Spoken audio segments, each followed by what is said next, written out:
Балбул жайнап жаным жүрші қасымда, бақыт сыйлап таңым сендей асылға. Махаббатың адал болса егер, жан сырыңды менен жасырма.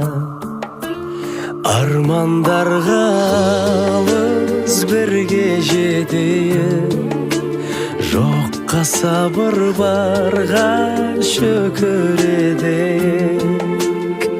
Хақ жолымен жүрейік парыз еткен, адалдықтың туын көтеріп. Өкінбейік